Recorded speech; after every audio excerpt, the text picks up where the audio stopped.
Hi friends, welcome to my channel. ఇప్పుడు నేను చదివి వినిపించబోయే చందమామ కథ పేరు గెలుపు రహస్యం.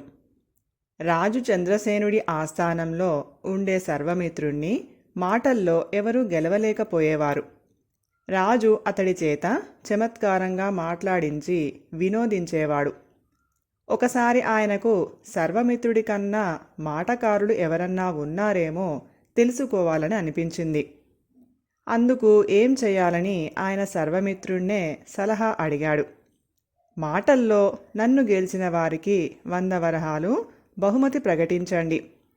బహుమతికి ఆశపడి అడ్డమైన వాళ్ళు పోటీకి రాకుండా ఓడిన వాళ్లకు 1000 వరహాల జరిమానా అనండి. అందరూ అంత డబ్బు ఇచ్చుకోలేరు కాబట్టి అలాంటి వాళ్లకు 10 కొరడా దెబ్బల శిక్ష విధించండి అన్నాడు సర్వమిత్రుడు. రాజుకు ఈ నియమావళి బాగా నచ్చింది. దీన్ని గురించి ఆయన దేశమంతటా ప్రకటన చేయించాడు. అది విని చాలామంది రాజధానికి తరలివచ్చారు. మొదటి రోజునే అలా వచ్చిన వాళ్ళు 100 మంది దాకా ఉన్నారు. షరతు ఎంత కఠినంగా ఉన్నప్పటికీ ఇంతమంది తెగించి వచ్చారంటే వాళ్లల్లో కొందరైనా మంచి తెలివిగల వాళ్ళు, మాటకారులు అయి ఉండాలి. మిగతా వాళ్ళు డబ్బాశ కొద్దీ మొండి ధైర్యంతో వచ్చి ఉంటారు. ఇలా ఆలోచించి సర్వమిత్రుడు రాజును పోటీకి 10 రోజుల గడువు అడిగాడు. ఆ 10 రోజుల్లో అతడు మారువేషంలో పోయి అందరినీ కలిసి మాట్లాడాడు. మాటకారితనంలో సర్వమిత్రుడి గొప్పతనం గురించి చెప్పి వాళ్లను బెదరగొట్టాడు. చాలామంది వచ్చిన దారి పట్టారు. పోటీకి వచ్చిన వాళ్లల్లో గుణశీలుడు అనేవాడు చాలా తెలివైనవాడుగా సర్వమిత్రుడికి కనిపించాడు. మాటల్లో తను అతడితో నెగ్గలేనని కూడా అనుమానం కలిగింది. ఒకసారి ఓడడం జరిగితే రాజు ఇక తన ముఖం చూడడు. సర్వమిత్రుడు తానెవరైంది గుణశీలుడికి చెప్పి పోటీలో పాల్గొనని పక్షంలో 200 వరహాలు ఇస్తానన్నాడు. గుణశీలుడు పేదవాడు కావటంతో పోటీ కంటే ఇదే నయం అనిపించి డబ్బు తీసుకొని వెళ్ళిపోయాడు. మిగతా వారందరినీ సర్వమిత్రుడు పోటీలో అవలీలగా ఓడించి రాజు వద్ద నుంచి పెద్ద బహుమానం తీసుకున్నాడు. కొద్ది నెలలు గడిచాక రాజు మళ్లీ పోటీలు ఏర్పాటు చేశాడు. ఈసారి కూడా పోటీకి గుణశీలుడు వచ్చాడు. సర్వమిత్రుడు 200 వరహాలు ఇస్తానంటే గుణశీలుడు చాలదన్నాడు. ఆఖరకు 500 వరహాలు తీసుకొని అతడు వెళ్ళిపోయాడు. సర్వమిత్రుడు మిగతా వారిని ఓడించి రాజు నుంచి మళ్ళీ బహుమానం పుచ్చుకున్నాడు. మూడోసారి పోటీ ఏర్పాటు అయింది. గుణశీలుడు ఉత్సాహంగా బయలుదేరాడు. అతని తండ్రి 2 సార్లు వెళ్ళి డబ్బు సంపాదించుకున్నావు. రాజులతో వ్యవహారం ప్రమాదం, జాగ్రత్త నాయనా అన్నాడు. అసలు నేను ఇంతవరకు పోటీలో పాల్గొననే లేదు అంటూ గుణశీలుడు తండ్రికి జరిగిందంతా చెప్పాడు. తండ్రి ఆశ్చర్యపోయి, వెర్రివాడా, నీకు మాటల్లో ఉన్న తెలివితేటలు లోక వ్యవహారంలో లేదు. సర్వమిత్రుడు నీ మాటకారితనానికి భయపడే డబ్బు ఇస్తున్నాడు. ఈసారి నువ్వు పోటీకి రాజు దగ్గరకు తప్పకుండా వెళ్ళు. సర్వమిత్రుడు ఇచ్చే డబ్బు అంటకు. పోటీలో గెలిచి రాజు ప్రాపకం సంపాదించుకో అన్నాడు. ఈసారి సర్వమిత్రుడు గుణశీలుడికి 1000 వరహాలు ఇస్తానన్నాడు. గుణశీలుడు వద్దన్నాడు. అతడి వల్ల తనకు ప్రమాదం తప్పదని భయపడిన సర్వమిత్రుడు రాత్రికి రాత్రి తన మనుషుల ద్వారా అతన్ని బంధించి ఒక అరణ్య ప్రాంతాన వదిలిపెట్టించాడు. గుణశీలుడు అక్కడి నుంచి తిరిగి వచ్చేసరికి పోటీలు అయిపోయాయి. ఆ తర్వాత గుణశీలుడు ఎన్నో ప్రయత్నాలు చేశాడు. కానీ ఒక్కసారి కూడా సర్వమిత్రుడు అతన్ని పోటీలో పాల్గొననివ్వలేదు.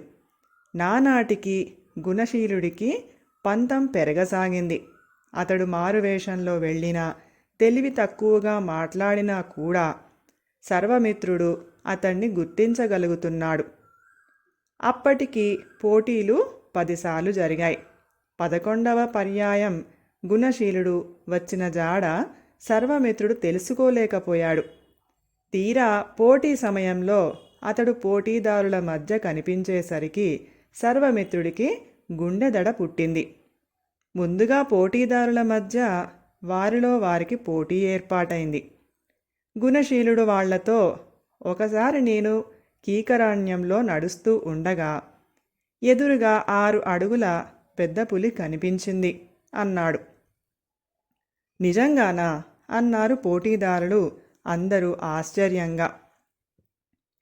మీరు అడగవలసిన ప్రశ్న అది కాదు, ఎలా బ్రతికి బయటపడ్డావు అని, అవునా అన్నాడు గుణశీలుడు. రాజు చిన్నగా చప్పట్లు చరిచి ఆహా అన్నాడు. అప్పుడు గుణశీలుడికి సర్వమిత్రుడికి పోటీ ప్రారంభమైంది. ఎదుటి వాళ్లకు ఏ ప్రశ్న వెయ్యాలో బాగానే చెప్పావు, అసలు నీకు ఎలాంటి ప్రశ్న వెయ్యాలో తెలుసా అన్నాడు సర్వమిత్రుడు. నా ప్రశ్న సంగతి తర్వాత చెబుతాను, ఇప్పుడే ఒక సంగతి చెప్పి దానికి ఏం ప్రశ్న వెయ్యాలో కూడా చెప్పాను. అదే సంగతి నీకు మరొకసారి చెబితే ప్రశ్న అడగటంలో నీవు ఏమైనా తెలివితేటలు చూపగలవా అన్నాడు గుణశీలుడు. చెప్పి చూడు, నీకే తెలుస్తుంది అన్నాడు సర్వమిత్రుడు హేళనగా. ఒకసారి నేను కీకరాణ్యంలో నడుస్తూ ఉండగా ఎదురుగా 6 అడుగుల పెద్ద పులి కనిపించింది అన్నాడు గుణశీలుడు. అప్పుడు నువ్వెలా బ్రతికి బయటపడ్డావు అన్నాడు సర్వమిత్రుడు. అది సామాన్యమైన తెలివిగలవాళ్ళు వెయ్యాల్సిన ప్రశ్న. నీబోటివాడైతే అసలు కీకరాణ్యంలో నువ్వెందుకు వెళ్ళావు అని అడగాలి, అవునా అన్నాడు గుణశీలుడు. రాజు కుతూహలంగా ఈ సంభాషణ వింటున్నాడు. గుణశీలుడు చెప్పినట్టే సర్వమిత్రుడు అడిగాడు. ఎందుకేమిటి, ఈ పోటీలకు నన్ను రానివ్వకుండా ఒకడు అడ్డుపడుతున్నాడు. అందుకని ఎవరికీ తెలియని ఈ కొత్త మార్గం ఎన్నుకున్నాను అన్నాడు గుణశీలుడు. సర్వమిత్రుడికి ముచ్చెమటలు పోశాయి.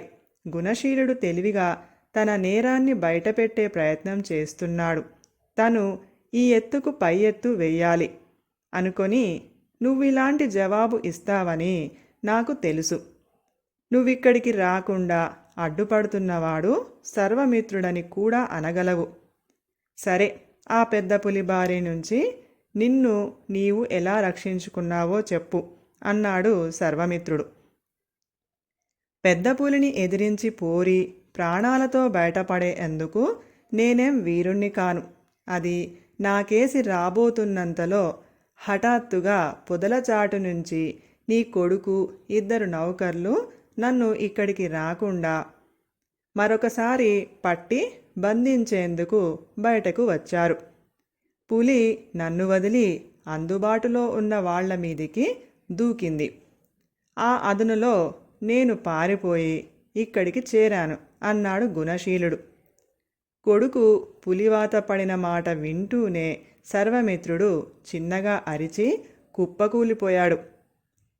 రాజుతో పాటు అందరూ అమితాశ్చర్యం చెందారు. రాజు ప్రశ్నించగా గుణశీలుడు సర్వమిత్రుడి దురాగతాలను గురించి చెప్పాడు. రాజు అప్పటికి సభ చాలించి లోగడ పోటీలకు వచ్చిన కొందరిని విచారించగా గుణశీలుడు చెప్పింది నిజమని తేలింది. ఆయన సర్వమిత్రుడికి కారాగార శిక్ష విధించి గుణశీలుడికి తన ఆస్థానంలో ఉద్యోగం ఇవ్వడమే కాక మాటకారితనం పోటీలు జరపటం మానుకున్నాడు. కథ సమాప్తం. ఈ కథ గనక మీకు నచ్చినట్లయితే ప్లీజ్ లైక్ చేయండి, షేర్ చేయండి. మరిన్ని మంచి మంచి కథల కోసం మా ఛానల్ని సబ్స్క్రైబ్ చేసుకోండి. Thank you.